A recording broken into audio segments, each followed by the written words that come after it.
Hello, fabulous friends, fans, and superstars. Welcome to your horoscope for the week of August 27, 2023. I am your astrologer, Nadiya Shah. Thank you for being here. It is a remarkable astrological week, without a doubt. Big moves happening in the sky now. Boy, is this a very special time. We begin the week with an interesting contrast of energies.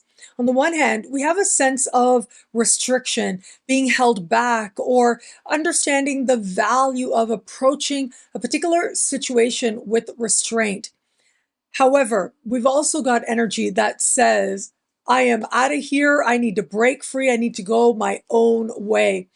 And while these energies may seem like they are on opposite sides of a spectrum, the thing is, both planets that are speaking to the dominant energies as we begin this week, well, they're both rulers of the same sign, just different faces of the sign of Aquarius. It is the sun standing across the sky from Saturn that speaks to that sense of restriction, of being held back, of pressure, but also the call towards delayed gratification. The right thing to do, the responsible thing to do, and getting really clear about whom it is that we actually are responsible to. But then it is on Monday that we have Uranus going retro. This is huge. Whenever it is that Uranus is standing still in the sky, it is closer to the earth than it might otherwise be. Its symbolism is that much more magnified. But whereas Saturn is a principle of structure and security, Uranus breaks all the rules. It's all about doing things dramatically differently. It's about truth that leads to behaviors that maybe not everybody can understand. But it's also an invitation, especially with Uranus, gearing up as we start this week, and then officially going retro so early in the week. Well, it is an invitation for us to recognize where it is that we might be getting caught up in performances of independence, instead of truly honoring something within ourselves, a deeper voice within that's telling us what it is that we really need to do, and where it is perhaps we've gone off track from some truth about ourselves. This contrast may sound simple on the surface, but it can actually be quite complex. We want different things for different reasons, and all are valid. And yes, it is so that sometimes what we want on the one hand might be in conflict with something else that we want. A lot of talk is centered around the harmony of nature. I know how many love to talk about this, and I guess in its disharmony, there is harmony, but especially now as we're observing nature that much more, thanks to the events, the climate events in particular that have been taking place, I think more people and more of us on contemplation are probably realizing that nature isn't always ease. It isn't always harmonious. It isn't always without strife. In fact, sometimes it is the strife that helps us to grow. This sense of balancing the right thing to do and what we really want to do, I think that tension is going to be stronger for some than it might for others, but all of us in some way are looking at a conflict of desires, especially within ourselves. With the opposition of the Sun and Saturn that plays out on Sunday, very often what happens with that is that it can feel as if someone is trying to be the boss of you. It can feel like there's another person who is bringing this restrictive or responsible element or calling you on your stuff in a way that doesn't feel comfortable or easy. And I'm so sorry to say, but it does happen. Given that we are newly in Virgo season now. If you remember last week, late last week, the sun moved into the sign of Virgo. So happy birthday to all the Virgos out there. We are early in your birthday month. Most people on the planet were involved in some type of agriculture. You did the work already with the early parts of the seasons, in particular throughout the spring, and some plants even going into the early part of summer, the sign of Cancer, with an eye towards creating security, so that you'll be able to have that much more better a crop in the fullness of time. Well, it is the energy of Leo, when the sun is in Leo, as it aligns with the seasons, that there's a little bit of a lull. There's a little bit of a feeling of, okay, let's enjoy. We did a lot of work. Now we can sit back a little, and we'll have to trust that the earth and the elements and our water will in some way take care of the rest. And then we move into Virgo season, and this is where the very first harvests begin. The first reaping of what it is that we sowed, especially going back to the spring. So that's where we are right now. And so this tends to be a time when we come out of a more leisurely inclination and we get to work, or at least we start to realize what is worth doing and what isn't. You know, I'm also reminded of the interview I recently did with the one and only Kira Sutherland. I'll be sure to link that below.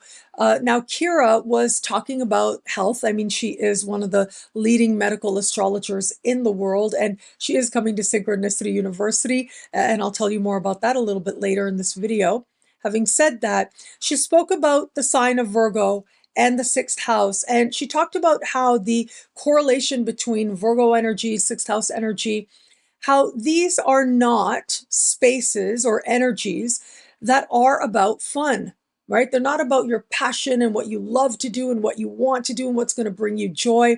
In fact, the things that take place under the energy of Virgo in the sixth house, which has its correlation to the sign of Virgo, it's not about fun. It's about doing what you have to do consistently, day in and day out. The small moments of life where we find the sacred, which is part of the higher understanding of Virgo energy.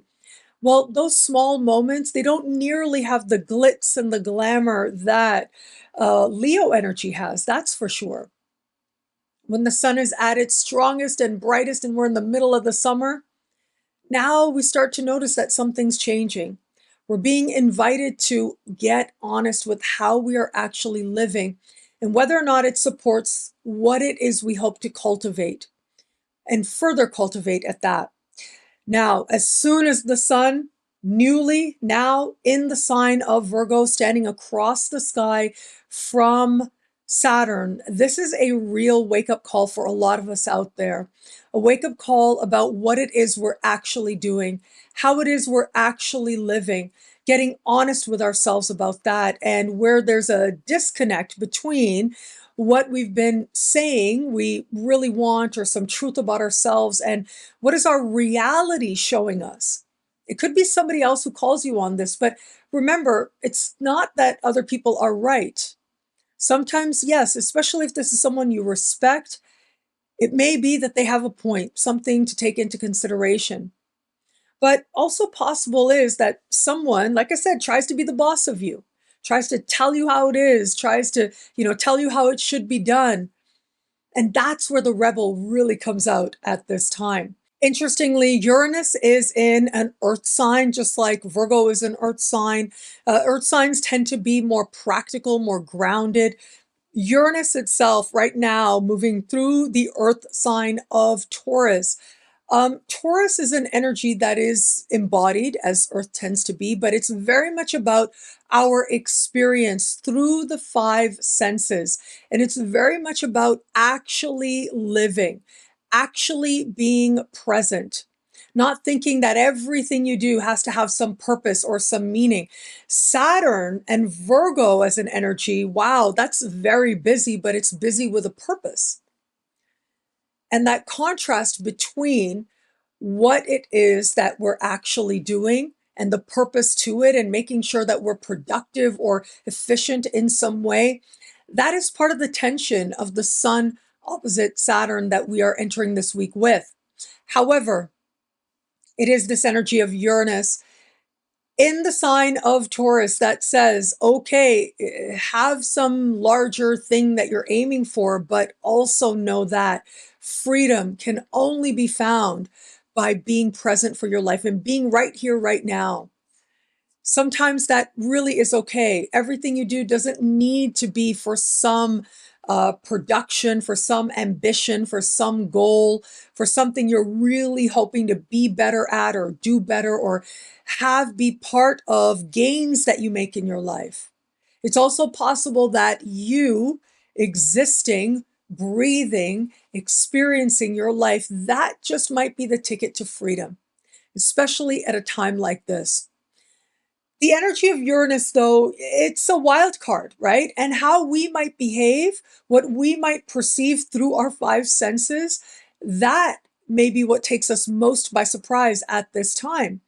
And I think there are moments when we don't realize what's inside of us until it comes out, right? There's a moment, maybe it's a moment of pressure, a moment of uncertainty, but it's in these very moments, our instinctual reaction, us not thinking about what we're doing and just doing it or saying it or responding, it can be so revealing to some deeper truths. And ultimately with Uranus, it's about the truth of who you are and what you really want to do. Where it is that you've compromised some authenticity and that's just not working for you anymore. Uranus has been an active player as of late. It was a couple of weeks ago that Uranus squared the sun while the sun was moving through the sign of Leo. But now, here we are with Uranus standing still in the sky. And this is a moment of truth. For some, it's going to be a truth about other people. And so, if it is that you are a water sign, a Cancer, a Pisces, or a Scorpio, well, this is taking place in a social part of your sky. So this truth is very likely related to what's happening with another person in your life or your sense of where you stand within a social dynamic. If it is that you are an earth sign like a Taurus, a Virgo, or a Capricorn, well, chances are this energy becomes a lot more personal about your truth, about your relationship with the world, your understanding of what it's going to take to make you happy. If it is that you are an air sign, well, chances are this is going to play out more in terms of what's happening on levels of soul, psyche, and spirit. This is a much more personal, emotional truth that's arising forward for you now, but also healthy closures can take place for you as well that are rooted in you knowing some truth about you. And this is the Aquarians, the Geminis, and the Libras. And finally, if you are a fire sign, if you are an Aries, a Leo, or a Sagittarius, well, this is playing out in a professional part of your sky, and this erratic twists and turns very likely taking place related to your work or related to your understanding of what's worth doing for your money, for your job, even for your career. And so, yes, all of us in one way or another are going to experience a surprise a minute. But that can be part of the fun. Now, I am of the belief personally that I happen to believe life doesn't have enough surprises. It's the exact thing that can have us feeling so uncertain, right? It can make us feel so much anxiety to feel like, oh my God, I don't know what's going to happen. And oh, that would really suck if it went this way or that way. But that way or that way could be good. But I don't know which way it's really going to go. It's a part of life, yes. But then there are times when something just pops up, whether it's within ourselves, whether it's within other people, within our circumstances, and it has us responding very quickly. But there's something about the surprise that is the universe forcing us to engage with life, forcing us to know what it is to be alive, what it is to be ourselves. That may be the greatest surprise of all. Realizing where it is that we might have been influenced under pressure, where we thought we needed to be good, where we thought we needed to do the right thing. But in the end, it really just was about what it is that is our truth and where it is that that truth can lead us to a deeper stability through the chaos. Now, if all of this wasn't enough, and I know it's a lot, let me tell you, we've also got a blue moon this week. A blue moon occurs when we have sort of a repeated phenomenon in a given time period. And so some people describe a blue moon as two full moons back to back in the same sign, 28 and a half days apart. That can be a blue moon. Most of us also will consider a blue moon to be when it is a second full moon within a calendar month. And that is the case for us now. It is, as we finish this month, this is either going to take place for you late in the evening on Wednesday in the Americas or Thursday in the rest of the world. But it is at this time that a full moon in the sign of Pisces is going to take place. Now, part of what makes this full moon so interesting is that it is close in the sky to Saturn, amplifying the more restrictive quality that I spoke about earlier. But it's making an interesting alignment with Mars as well that astrologers call a quincunx. And a quincunx is just one sign off of an opposition. It's considered a more modern aspect. It's what we take into consideration in modern astrology, meaning techniques that were developed in more recent times. But when we look at the ancient texts in particular, I'm thinking about Ptolemy, Tetrabiblos, which is widely considered, I would say, the foundational text to Western astrology, but certainly not the only foundational text in Western astrology. But it's up there. It's a big dog. We don't have mention of this type of aspect of a quincunx formation. Now, having said that, lots of people experience quincunxes. We feel them, and they tend to represent very quick moments where we're being asked to bring together two energies. Sometimes the tension feels like it builds really slowly, and it's just under the surface until we have a moment of breakthrough and quick resolution. So that's how I understand quincunxes and how I interpret them as well. With Mars, so much of this is passion versus the fantasy of Pisces and the reality, the uncomfortable realities of a given situation and feeling limited by them as well. Wanting to do the right thing, but also feeling as if you know what you want and it's not about what's right or not, but feeling very caught up in a moment, feeling compelled towards certain behaviors with Mars, but then those behaviors in some way not realizing how they're actually holding us back. Full moons always bring with them insight, realization, fulfillment, conclusion, culmination as well. I always think of full moons as helping us to get honest with ourselves about the truth of what we really feel. Sometimes that truth has been a long time coming. We felt it growing under the surface. Maybe we didn't want to look at it. We didn't want to acknowledge it. Sometimes it had just eluded us. But now here it is, obvious, clear as the light of the full moon itself. And in this case, chances are it is a truth that does feel limiting because Saturn is there, but might also get us a little annoyed. Okay, I'm sorry to say, I know that's not necessarily the easiest energy, but what I can say is chances are the frustration, the annoyance, it's been a long time coming. We see it, we acknowledge it, we resolve it very quickly, navigating forward from here. Now, of course, if you want to know what this full moon means for you in your sign, you can check out or review the monthly horoscope for your sign for the month of August here on my YouTube channel as well. Now, in celebration of this full moon and how these energies are playing out, I wanted to mention very quickly a myth that I thought so encapsulated this moment. The upcoming speaker series that starts next week, we have big dog Richard TARNAS joining us and other incredible astrologers as well. Again, I'll talk about that in just a little bit, and there are links below that you can check out. Having said that, I get to interview the people who are coming to Synchronicity University, and an interview I had with Natalia Maria.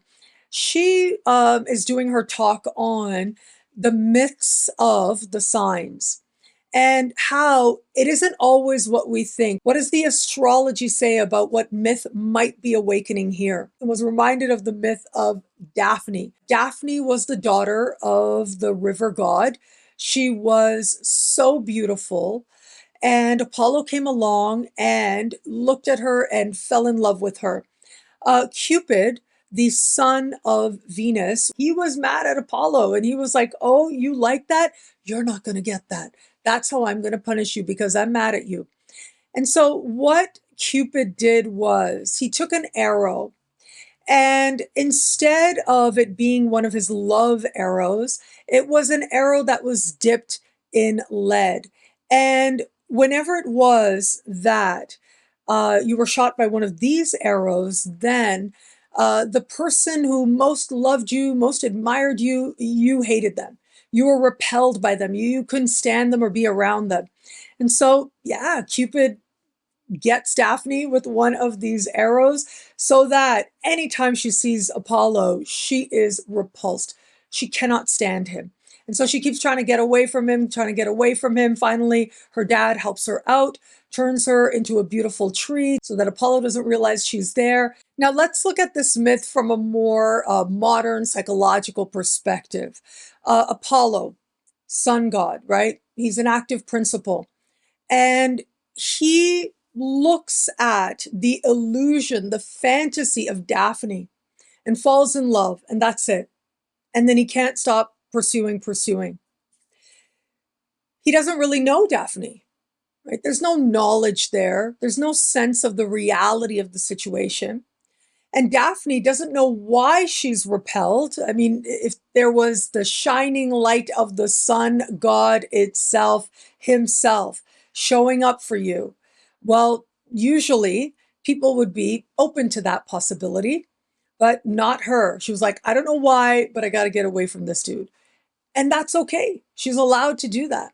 And thankfully, she had the support, the love of her father, who was able to provide her with some measure of protection. Yes, turning her into a laurel tree, but that tree was the most beautiful tree, still the most peaceful tree as well. And so there are a few layers here of aligning with nature, of trusting hierarchies, of going back to your roots, of healing your relationship with your dad to free you from toxic men. There's so many layers to consider this story. But to me, it also shows up in terms of a full moon in Pisces. And Pisces is all about the fantasy and conjunct Saturn, the reality, the practicality. And Saturn often can speak to authority figures, including parental father figures in your life as well. And so it was when Daphne went to her dad that she was able to find freedom and lightness and peace that she didn't know before. And sometimes it is in healing those early relationships. Now, that doesn't mean that other people are going to do what we want. They're going to heal those particular wounds or do their part to help contribute to the healing of certain wounds. But it is the work that we do for ourselves towards our healing to help us to make sense of whatever was that ultimately lightens us, moves us in a direction of feeling a sense of our own presence, our own power, and helps us to get in touch with a higher beauty within ourselves, to own it and be present for it. I think that this contrast of energies that we have playing out with this full moon, well, yeah, we might see some of the story of Daphne here. Now, of course, there's lots of other modern ways, feminist ways to look at this story, and I want to acknowledge that as well. But from a psychological perspective, wow, do we not have a real opportunity here to look at ourselves, to look at the lead, to look at those burdens we carry, and how those burdens mean that we run away, and at the same time, where it is that our instincts are right and good. Because, Apollo wasn't ultimately a really great guy. He did a lot of stuff that wasn't so cool in his own way. He wasn't always nice to his siblings, had his lovers, all of that. Like all of us, right? The gods themselves in ancient Greece and ancient Rome, they had these layers to them of lightness and beauty, but also a mean streak, right? And so maybe that's what Daphne was running from. Maybe it was the healthier part of her that said, okay, I know this kind of crazy. I'm not having this kind of crazy. And decided instead to find her peace within her roots. What I love about this week for us, there's so much here. It's a powerful and meaningful astrological moment. We'll look for all that. I should also add, on Monday, Mars is moving into the sign of Libra. Yes, another big celestial move set to take place. As Mars steps into the sign of Libra, it tends to bring with it about a month and a half of heightened awareness around partnerships, diplomacy, alliances, allies, especially on the world stage. More personally, we tend to be more inclined towards, courageous towards engaging other people. We have a desire to partner up, whether that's romantically, especially in the sign of Libra, but professionally as well. The other thing to consider is that Libra is ruled by the sign of Venus. Venus this week is slowing right down to a standstill. Will officially go direct early next week, at the beginning of next week. This is huge. And so where it is and how it is that Venus has been trying to speak to you as part of this larger retrograde season, I think Mars is going to bring a newfound determination to make the most of this time. An awareness of our passion, an awareness of where it is within ourselves. We feel that much more determined, with that much more heightened awareness around matters of our own hearts. The other thing to consider, though, is that it is in the sign of Libra that it's one of the places where Venus doesn't really like being. And that is because Mars rules and is ruling planet of the sign of Aries.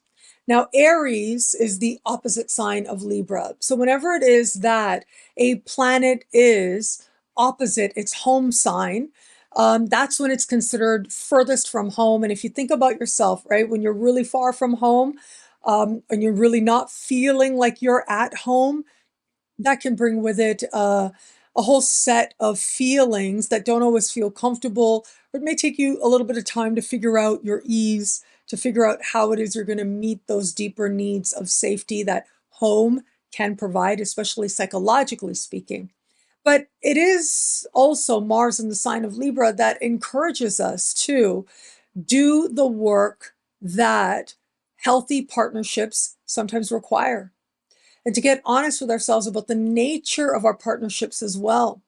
I think it's rather remarkable that this is taking place as Venus is standing still in the sky, stationary in the sky, helping us to understand that, yes, partnership itself, love itself, it can be work, but Venus in Leo is about knowing your worth and staying connected to that, and knowing that there are certain things that are not worth compromising where it comes to matters of heart, matters of love, especially where it comes to what it is that you need to hold a higher sense of love for you, where there's certain things that you will not compromise.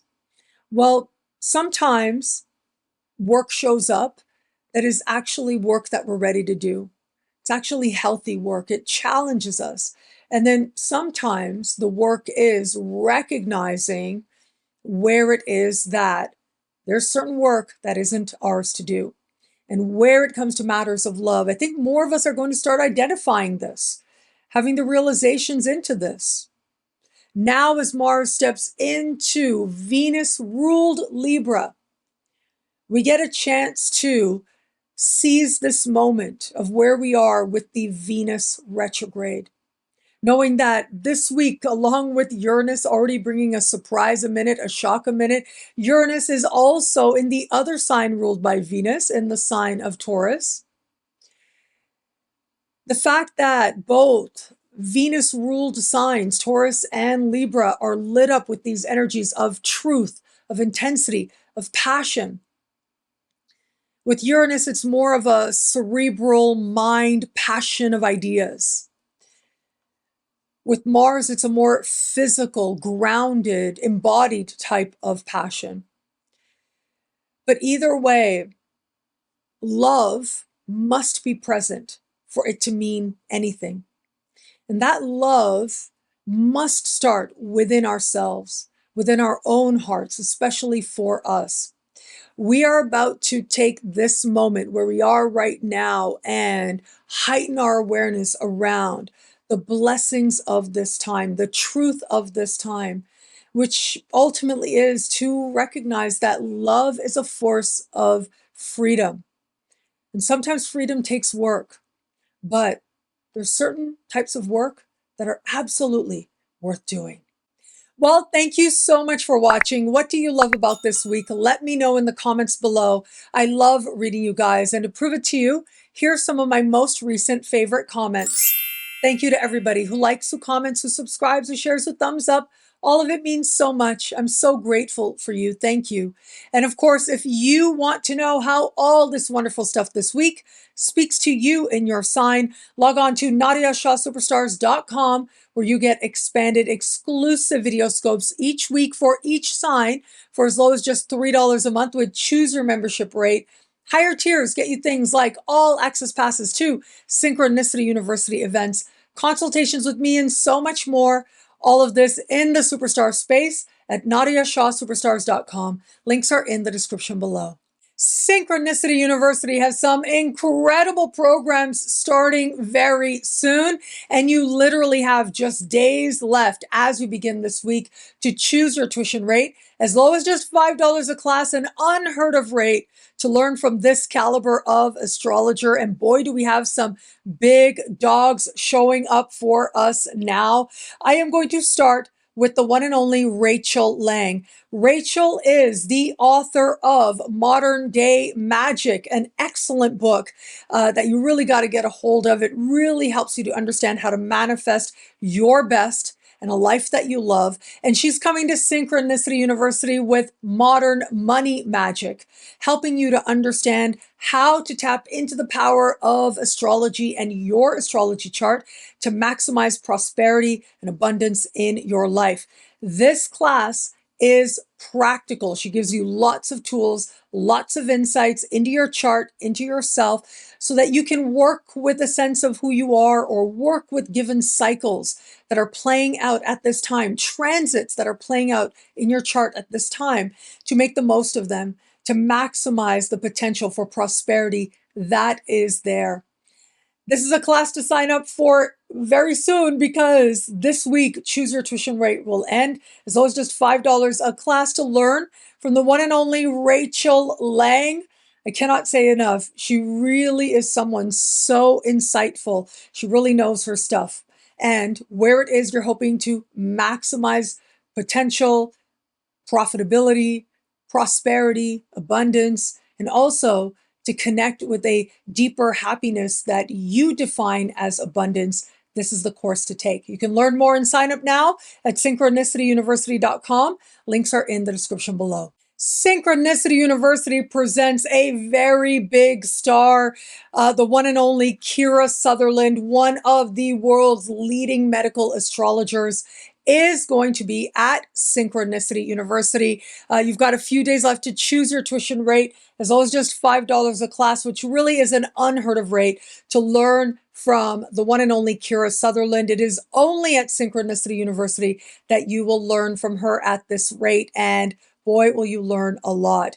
Kira is widely recognized as someone who has insight, the skill, the understanding of how to tap into your chart to improve your health. She is a homeopath. She knows all the different flower essences and tonics and so much more.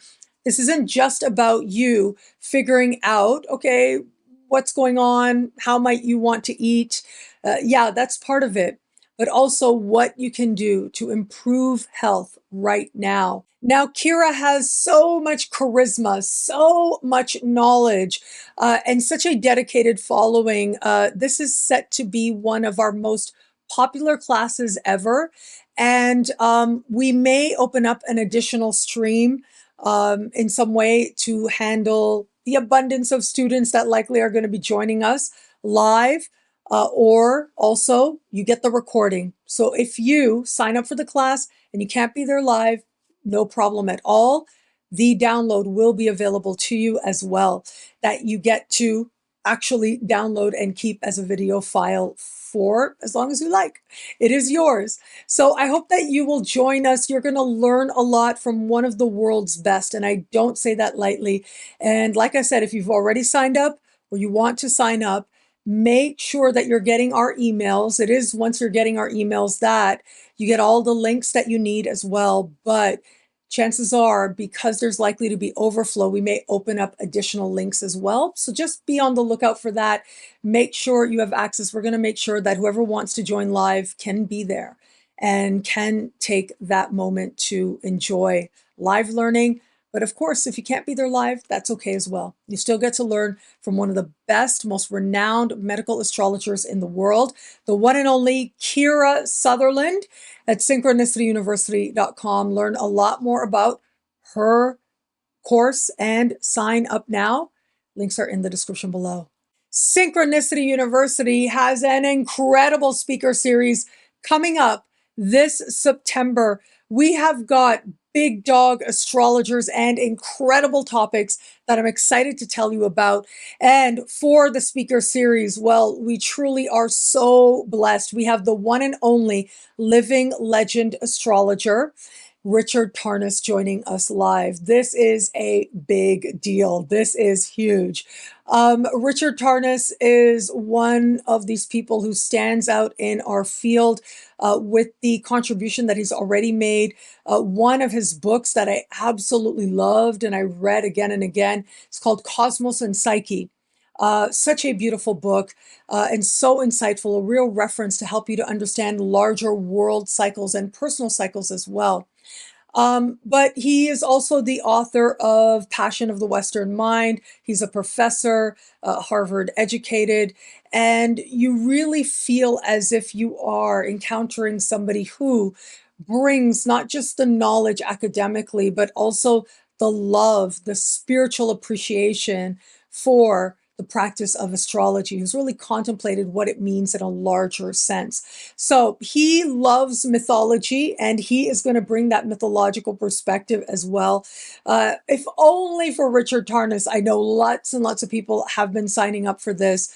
He's absolutely worth it. Even for $25, it's like pretty unheard of to hear him teach live, online or in person for that lower rate. And here you get $5 a class. But that's not all. We've got another big dog astrologer, and that is the one and only Jen ZAHRT, widely respected, also academic nerd like me as well.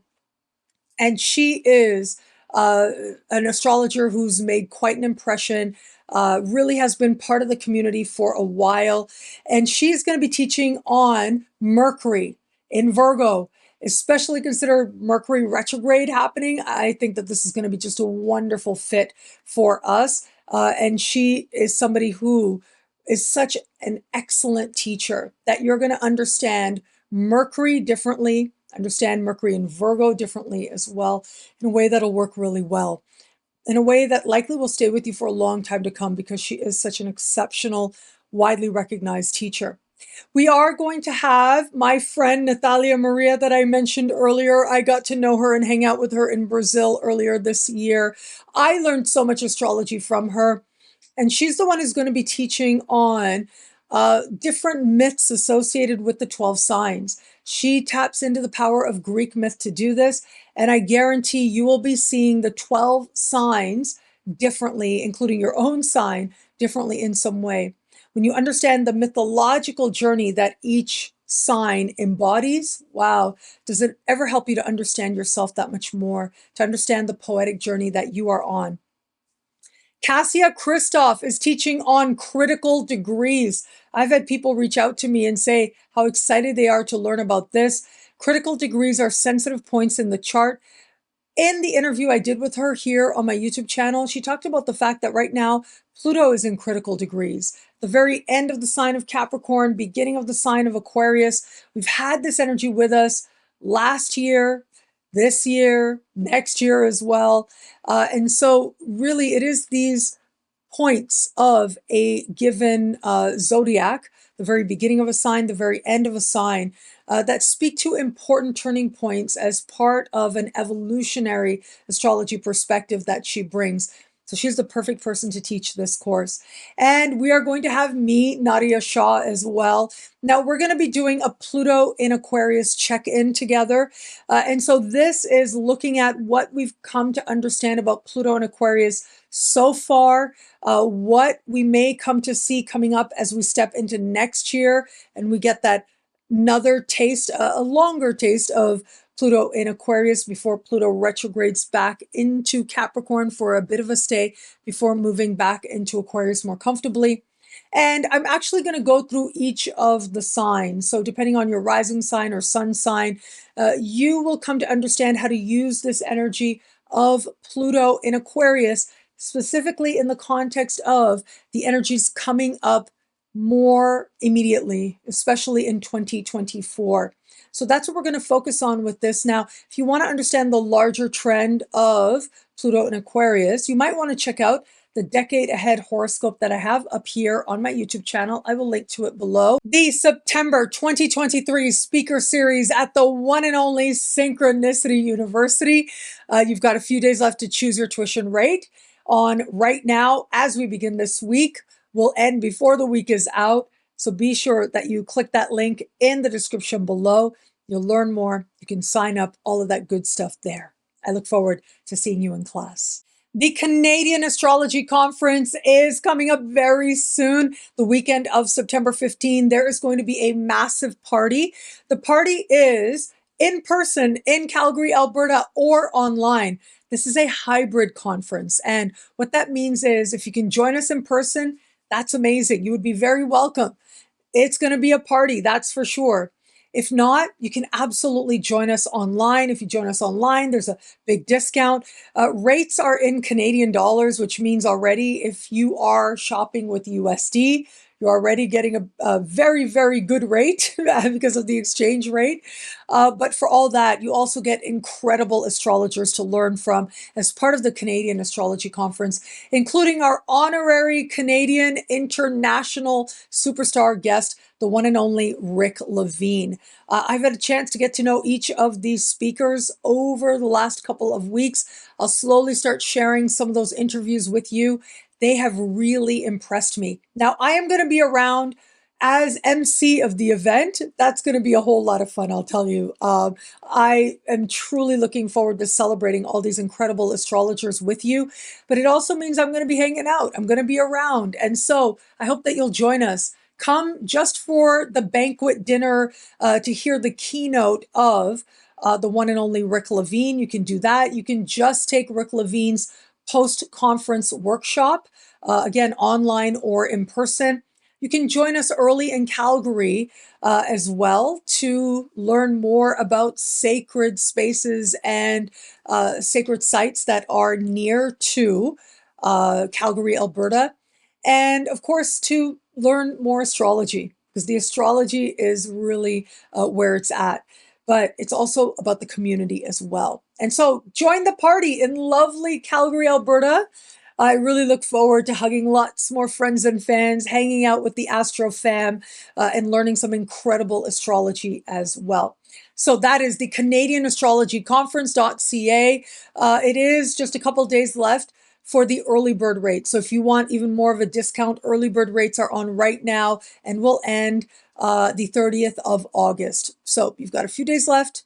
Tap into that early bird rate, and I'll see you in Calgary, Alberta, or online at the Canadian Astrology Conference.ca. Links are in the description below. And thank you. Thank you so much for this moment with you. Thank you for your trust.